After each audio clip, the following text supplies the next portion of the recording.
Shalom, le peuple de Dieu. Je vous salue. Soyez les bienvenus, soyez bénis abondamment dans le nom de Jésus. Nous y sommes à notre rendez-vous de lire la Bible ensemble.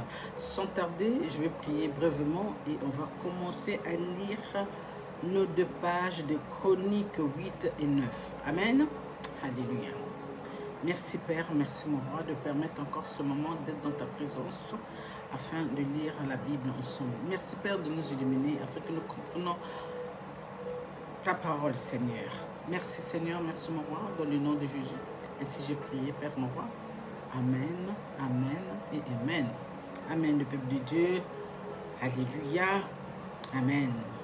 Nous y sommes. Alors, la fois passée, nous avons lu aussi 2 pages de Chroniques 5, 6 à 7. Aujourd'hui, nous allons prendre 2 Chroniques 8 à 9. Sans tarder, bénissons la parole de Dieu. Commençons.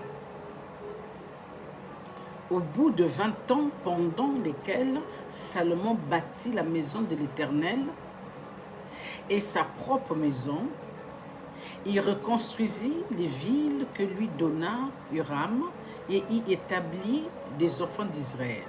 Verset 3. Salomon marcha contre Hamath vers Tsoba et s'en empara. Verset 4. Il bâtit Tabmor au désert et toutes les villes servant de magasin à Hamath. Verset 5. Il a bâti Beth-Horon, la haute de Beth-Horon, la basse, ville forte ayant des murs, des portes et des barres. Verset 6. Balat et toutes les villes servant de magasins et lui appartenant. Toutes les villes pour les chars, les villes pour la cavalerie et tout ce qu'il plut à Salomon de bâtir à Jérusalem, au Liban et dans tous les pays dont il était le souverain. Note verset 7. Tout le peuple qui était resté des Hétiens, des Amorains, des Phérésiens, des Éviens et des Jubusiens ne faisait point partie d'Israël. Verset 8. Leurs descendants qui étaient restés après eux dans le pays et que les enfants d'Israël n'avaient pas détruit, Salomon les leva comme gens de corvée, ce qu'ils ont été jusqu'à ce jour. Verset 9. Salomon n'employait comme esclave pour ses travaux aucun des enfants d'Israël, car il était des hommes de guerre, ses chefs, ses officiers, les commandants de ses chars et de sa cavalerie. Verset 10. Les chefs placés par le roi Salomon à la tête du peuple et chargés de le surveiller étaient au nombre de 250. Verset 11. Salomon fit monter la fille de Pharaon de la cité de David dans la maison qui lui avait bâti, car il dit: ma femme n'habitera pas dans la maison de David, roi d'Israël, parce que les lieux où est entrée l'arche de l'Éternel sont saints. Verset 12. Alors Salomon offrit des holocaustes à l'Éternel sur l'autel de l'Éternel qu'il avait construit devant le portique. Verset 13. Il offrait ce qui était prescrit par Moïse pour chaque jour, pour les sabbats, pour les nouvelles lunes et pour les fêtes 3 fois l'année, à la fête des pains sans levain, à la fête des semaines et à la fête des tabernacles. Note verset 14. Il établit dans leurs fonctions telles que les avait réglées David, son père, les classes des sacrificateurs selon leur office, les Lévites selon leur charge, consistant à célébrer l'Éternel, et à faire jour par jour le service en présence des sacrificateurs et les portiers distribués excusez-moi, à chaque porte d'après leur classe, car ainsi l'avait ordonné David, homme de Dieu. Notre verset 15. On ne s'écarta point de l'ordre du roi pour les sacrificateurs et les Lévites, ni pour aucune chose, ni pour ce qui concernait les trésors. Verset 16. Ainsi fut dirigée toute l'œuvre de Salomon, jusqu'au jour où la maison de l'Éternel fut fondée, et jusqu'à celui où elle fut terminée. La maison de l'Éternel fut donc achevée. Verset 17. Salomon partit alors pour Étron, Guéber et pour Élot sur les bords de la mer dans le pays d'Édom. Verset 18, notre dernier verset, 18. Et Huram lui envoya par ses serviteurs des navires et des serviteurs connaissant la mer. Ils allèrent avec les serviteurs de Salomon à Ophir et ils y prirent 450 talents d'or qu'ils apportèrent au roi Salomon. Passons à notre deuxième page, 9. Nous suivons. La reine de Saba apprit la renommée de Salomon et elle vint à Jérusalem pour l'éprouver par des énigmes. Elle avait une suite fort nombreuse et des chameaux portant des aromates, de l'or en grande quantité et des pierres précieuses. Elle se rendit auprès de Salomon et elle lui dit tout ce qu'elle avait dans le cœur. Verset 2. Salomon répondit à toutes ces questions. Il n'y eut rien que Salomon ne sut lui expliquer. Verset 3.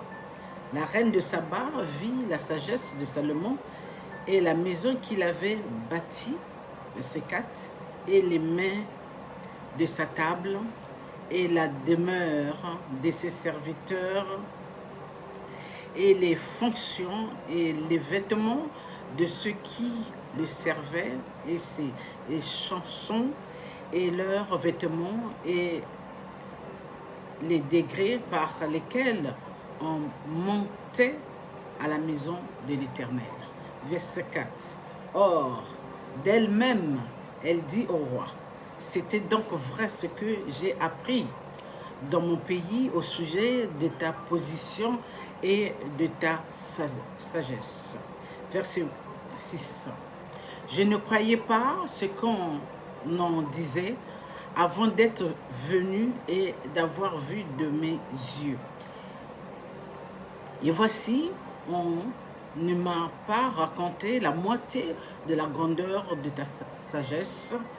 Tu surpasses ce que la renommée m'a fait connaître.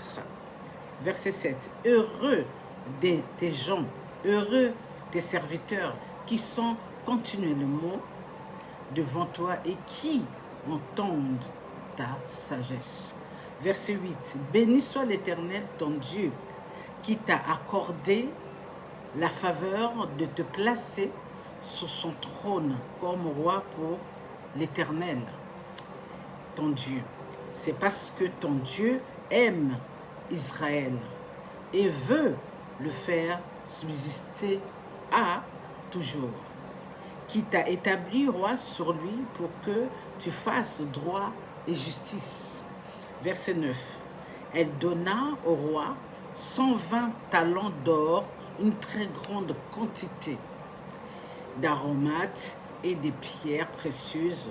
Il n'y a eu plus d'aromates tels que ceux donnés au roi Salomon par la reine de Saba. Verset 10.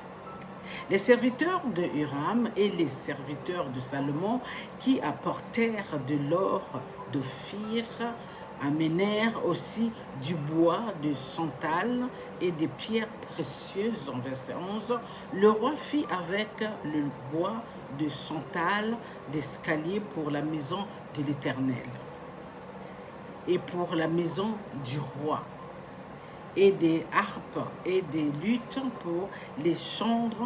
On n'en avait pas vu de semblable auparavant dans le pays de Juda.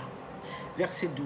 Le roi Salomon donna à la reine de Saba tout ce qu'elle désira, ce qu'elle demanda, puisqu'elle n'avait apporté au roi.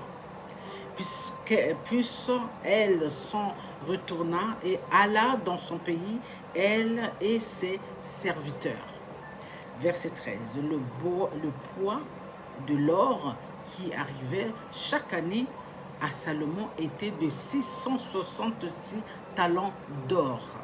Verset 14. Autre ce qu'il retirait des négociants et des marchands qui ont porté de tous les rois d'Arabie et des gouverneurs du pays qui apportaient de l'or et de l'argent à Salomon.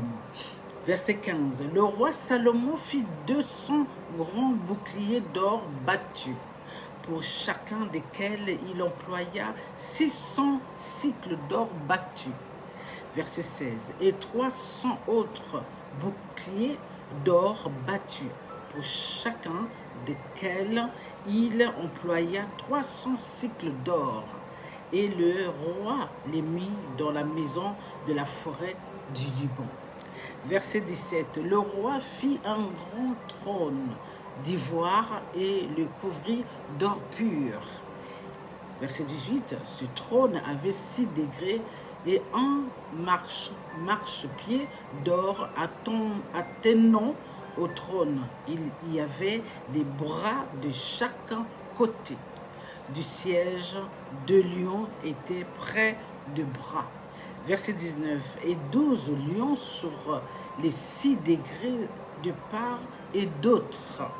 Il ne s'est rien fait de part pour chacun royaume. Verset 20. Toutes les coupes du roi Salomon étaient d'or, et toute la vaisselle, la maison de la forêt du Liban était d'or pur. Rien n'était d'argent. On n'en faisait aucun cas du temps de Salomon. Verset 21. Car le roi avait des navires de Tarsis naviguant avec les serviteurs du Huram, et tous les 3 ans, tous les 3 ans arrivaient les navires de Tarsis apportant de l'or et de l'argent, de l'ivoire, des singes et des paons. Verset 22.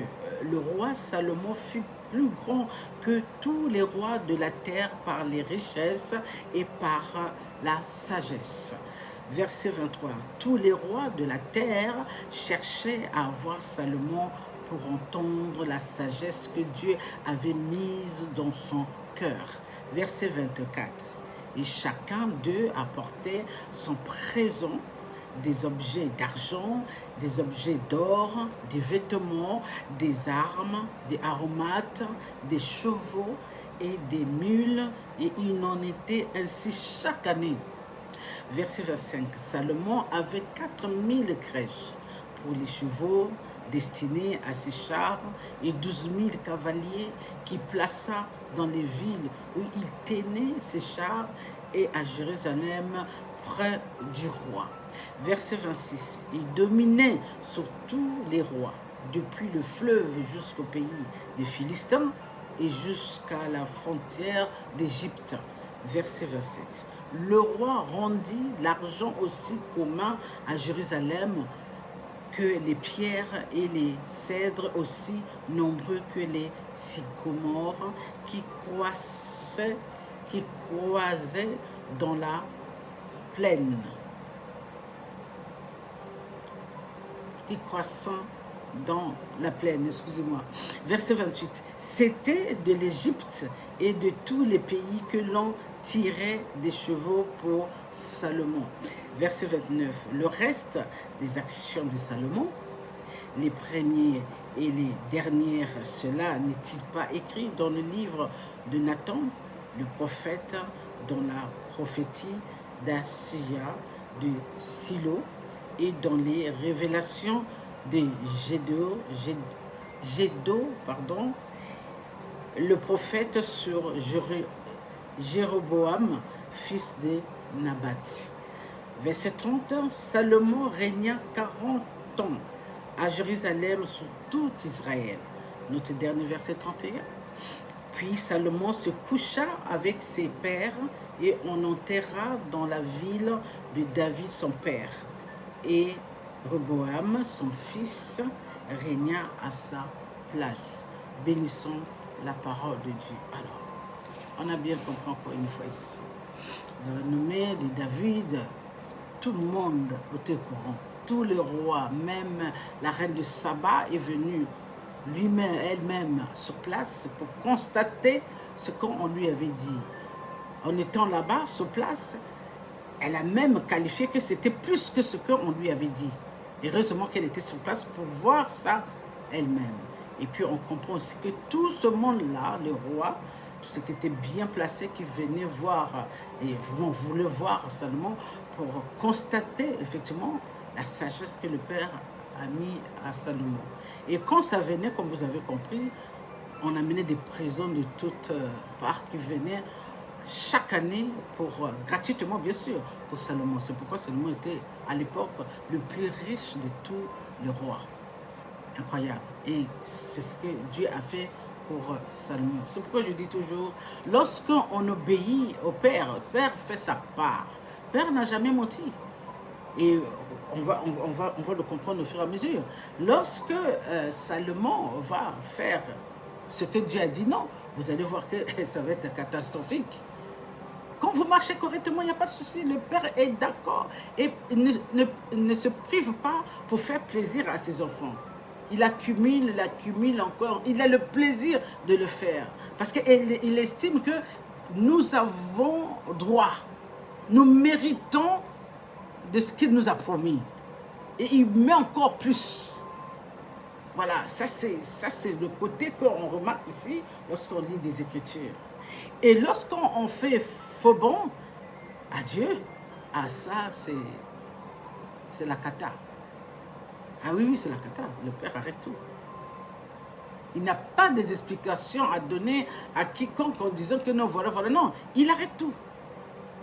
Il fait ce qu'il a à faire.